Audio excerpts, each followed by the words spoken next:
శ్రీ రేణుక ఎల్లమ్మ తల్లి జ్యోతిష్యాలయం. ముఖం చూసి జ్యోతిష్యం చెప్పబడును. మీ పేరు బలము, మీ భవిష్యత్తులో జరగబోయేది చెప్పబడును. మీ కుటుంబ సమస్యలు, చదువు, ఉద్యోగం, మనశ్శాంతి, ఆరోగ్యం మరియు సకల సమస్యలకు పరిష్కారం చూపబడును. భయము, అనారోగ్య సమస్యలు, అనుమానము, చెడు పూజలకు కూడా పరిష్కారం చూపబడును. ఎటువంటి వ్యాధులకైనా మూలికా వైద్యం చేయబడును. స్త్రీ పురుష వశీకరణ 100% గ్యారంటీ. మంచి హస్తవాసి ఉన్న గురూజీ. ఒకసారి కాల్ చేస్తే మీకే తెలుస్తుంది. గురూజీ లక్ష్మణ్ రాజ్. Cell number 8639883141. ఓం శ్రీ మాత్రే నమః. ఛానల్లోకి స్వాగతం అండి. ఈ వీడియోలో మనం వృశ్చిక రాశి వారికి ఏ విధంగా ఉండబోతుంది, అలాగే ఏ పేర్లతో ఉన్నవారు ఈ రాశి వారికి శత్రువులు, అలాగే ఏ రాశుల వారి వల్ల ఈ రాశి వారు ఇబ్బందులు ఎదుర్కొంటారు అనే ఆసక్తికరమైన విషయాలను ఈ వీడియోలో మనం వివరంగా తెలుసుకుందాం. కానీ అంతకంటే ముందుగా మీరు కనుక మన ఛానల్ని ఇప్పటివరకు సబ్స్క్రైబ్ చేసుకోకపోతే సబ్స్క్రైబ్ చేసుకొని పక్కనే ఉన్న బెల్ ఐకాన్ నొక్కి ఆల్ సెలెక్ట్ చేసుకుంటే మేము ఇలాంటి వీడియోస్ అప్లోడ్ చేయగానే ముందుగా మీకు నోటిఫికేషన్ వస్తుంది. అలాగే వీడియోని ఎక్కడా కూడా స్కిప్ చేయకుండా చివరి వరకు చూస్తేనే మేమేం చెబుతున్నామో మీకు పూర్తిగా అర్థమవుతుంది. ఇక వివరాల్లోకి వెళ్ళిపోతే, ఈ రాశివారు ముఖ్యంగా ఈ 3 పేర్లు ఉన్నవారితో చాలా జాగ్రత్తగా ఉండాలి. అలాగే 3 రాశుల వారు ఈ రాశివారికి అతిపెద్ద శత్రువులు అనే విషయాన్ని మీరు గమనించి వాళ్ళెవరో గుర్తించి వారితో మీరు జాగ్రత్తగా ఉండకపోతే జీవితంలో కష్టాలను ఎదుర్కోవలసి వస్తుంది. గ్రహాలు ఎంత అనుకూలంగా ఉన్నప్పటికీ కూడా ఈ రాశుల వారితో, అలాగే ఈ పేర్లు ఉన్నవారితో మీరు జాగ్రత్త పడకపోతే ఇటువంటి వారి నుంచి మీరు ప్రమాదాలు ఎదుర్కోవలసి వస్తుంది. ఎందుకంటే త్వరగా మీరు వారిని గుర్తించి దూరం పెట్టకపోతే మీరు చేసే ప్రతి పనిలో వారు ఆటంకాలు కలిగించటానికి సిద్ధంగా ఉంటారు. అయితే ఆ రాశివారెవరు, అలాగే వారు ఎటువంటి లక్షణాలను కలిగి ఉంటారో, వారు ఎటువంటి పనులు చేస్తారో అని మీతో ఎలా మాట్లాడతారు, వారి ప్రవర్తన ఎలా ఉంటుంది అనే విషయాలు మీరు పూర్తిగా తెలుసుకుంటే వారిని సులువుగా గుర్తించి వారిని మీ నుంచి దూరం పెట్టొచ్చు. అప్పుడు మీరు జీవితంలో ఎటువంటి ఆటంకాలు లేకుండా మంచి స్థాయికి చేరుకుంటారు. అయితే ఈ 3 పేర్లు ఉన్న వ్యక్తులు ఎవరు, అలాగే ఈ 3 రాశుల వారు ఎవరు అనే విషయాలను వివరంగా తెలుసుకోవాలి. అంటే ఈ వీడియోని మీరు చివరి వరకు స్కిప్ చేయకుండా చూడండి. అప్పుడే మీకు పూర్తిగా అర్థమవుతుంది. ఈ రాశివారు ఎప్పుడూ కూడా ఉత్సాహంగా, ఉల్లాసంగా ఉంటారు. ఏ పని చేపట్టినా దాన్ని పూర్తి చేయాలి అని పట్టుదలను కలిగి ఉంటారు. ఈ రాశివారు ముక్కుసూటిగా మాట్లాడతారు. ఇక వీరికి అప్పగించిన పనిని చేసుకుంటూ పోతారు. అలాగే ఎవరి జోలికి వెళ్లరు. ఎక్కువగా చంచల మనస్తత్వాన్ని కలిగి ఉంటారు. అంటే స్థిరమైన ఆలోచన ఉండదు. వీరు ఇతరులతో నమ్మకంగా ఉంటారు. అలాగే ఎదుటి వాళ్లు కూడా మీతో అలాగే ఉండాలని అనుకుంటారు. కానీ మీరు ఊహించిన దానికంటే భిన్నంగా జరిగినప్పుడు, అంటే ఎవరైనా మోసం చేస్తారు అని తెలిస్తే మాత్రం మీరు చాలా ఆవేదనకి గురవుతారు. మానసికంగా చాలా బాధపడతారు. దీని కారణంగా అనేక సందర్భాల్లో ఈ రాశి వారికి ఎదురు దెబ్బలు తగులుతూ ఉంటాయి. అలాగే మీరు చాలా సున్నితంగా ఆలోచన చేస్తూ ఉంటారు. అంటే ప్రతి చిన్న విషయానికి కూడా ఎక్కువగా ఆలోచిస్తూ ఉంటారు. ఒక్క మాటలో చెప్పాలంటే మీరు చాలా సెన్సిటివ్గా ఉంటారు. చిన్న చిన్న విషయాలకి మనసుని కష్టపెట్టుకునే సందర్భాలు చాలా ఉంటాయి.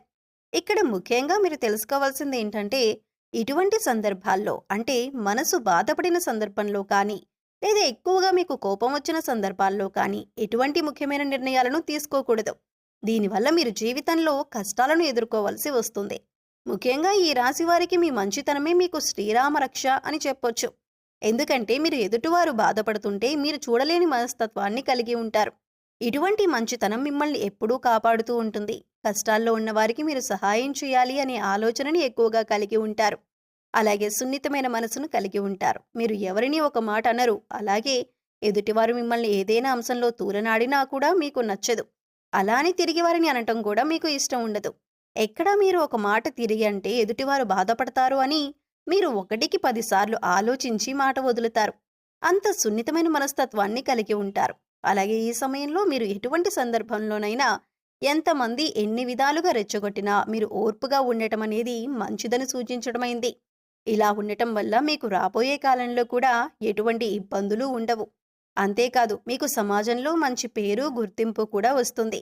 ఏదైనా నూతనంగా వ్యాపారం మొదలు పెట్టాలి అనుకున్నా కానీ, లేదా పెట్టుబడి పెట్టేటప్పుడు కానీ అనుభవజ్ఞుల సలహాలు తీసుకోండి. అలాగే మీ ఇంట్లో పెద్దవారి ఆశీర్వాదం తీసుకొని ఏదైనా పనిని మొదలు పెడితే ఖచ్చితంగా దాన్ని విజయవంతంగా పూర్తి చేస్తారు. అలాగే ఏదైనా పని మొదలు పెడితే అది పూర్తయ్యేంత వరకు ఎవరికీ చెప్పకండి. ఇలా చెప్పకుండా ఉండటం వల్ల మీరు మొదలుపెట్టిన పనిలో సక్సెస్ రేట్ పెరుగుతుంది. ఎక్కడా కూడా డబ్బులు వృధాగా ఖర్చు చేయకుండా చూసుకోండి. ఏదైనా ఉపయోగకరమైన ఖర్చుకి మాత్రమే ప్లాన్ చేయండి. మిమ్మల్ని ఎదుటివారు వాళ్ళ అవసరానికి తగ్గట్టుగా వాడుకుంటూ ఉంటారు. అదే మీకు ఏదైనా పనిలో సాయం కావాలి అన్నప్పుడు ఎవరూ ముందుకు రారు. ఇక ధనం అప్పుగా ఇచ్చిన సందర్భాల్లో మీరు ఎవరికైనా డబ్బిస్తే అవి తిరిగి రావటం కష్టమనే చెప్పాలి. ఒక రకంగా అది మొండి బకాయిగా పడిపోతుంది తప్పితే అప్పిచ్చిన డబ్బులు మీకు తిరిగి రావు. కాబట్టి ఎవరికైనా డబ్బులిచ్చే విషయంలో చాలా జాగ్రత్తగా ఉండండి. ఇక మీరు ఎవరినీ కూడా గుడ్డిగా నమ్మకూడదు. మీకు ఏదైనా కష్టం వచ్చినప్పుడు ఎదుటివారితో చెప్పటం కంటే కూడా దేవుడి దగ్గర చెప్పుకోవటం చాలా మంచిది.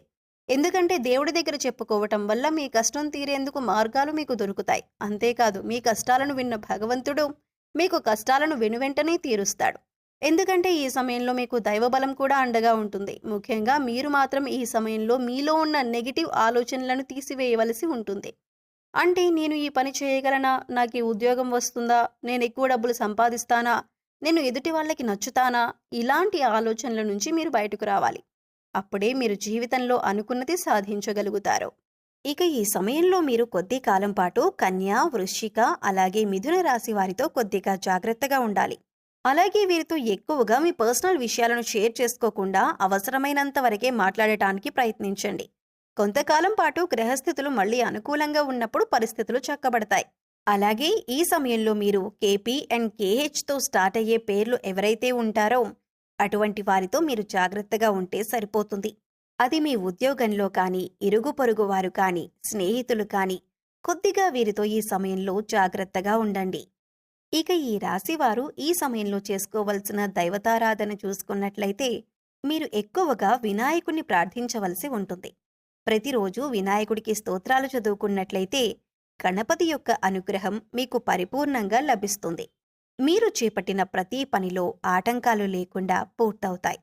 ముఖ్యంగా ప్రతి బుధవారం వినాయకుడికి గరికను సమర్పించండి. మీకు వీలైతే గరికను మాలలాగా తయారు చేసి స్వామివారికి అలంకరించండి.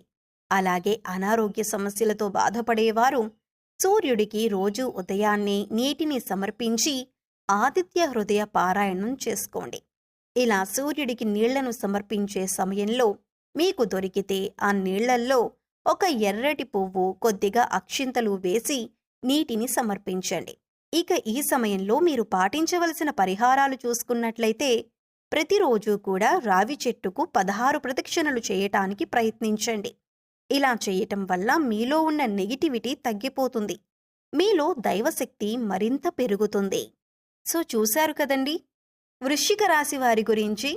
అలాగే మీరు ఏ అక్షరంతో మొదలైన పేర్లు ఉన్నవారితో జాగ్రత్తగా ఉండాలి, అలాగే ఏ 3 రాశుల వారితో ఈ సమయంలో మీరు జాగ్రత్తగా ఉండాలి అనే అంశాలతో పాటుగా ఈ సమయంలో మీరు చేసుకోవలసిన దేవతారాధన అలాగే పాటించవలసిన పరిహారాల గురించి ఈ వీడియోలో మనం వివరంగా తెలుసుకున్నాం కదా. ఈ వీడియో మీకు నచ్చినట్లయితే లైక్ చేయండి. మీ ఫ్రెండ్స్ అండ్ ఫ్యామిలీ మెంబర్స్లో ఎవరైనా వృశ్చిక రాశి వారు ఉన్నట్లయితే వారితో ఈ వీడియోను షేర్ చేసుకోవటం మర్చిపోకండి. అలాగే ఇప్పటి వరకు మన ఛానల్ని కనుక సబ్స్క్రైబ్ చేసుకోకపోతే సబ్స్క్రైబ్ చేసుకొని పక్కనే ఉన్న బెల్ ఐకాన్ నొక్కి ఆల్ సెలెక్ట్ చేసుకుంటే మేము ఇలాంటి వీడియోస్ అప్లోడ్ చేయగానే ముందుగా మీకు నోటిఫికేషన్ వస్తుంది. మరో చక్కటి వీడియోతో మళ్ళీ కలుద్దామండి. ఓం శ్రీ మాత్రే నమః.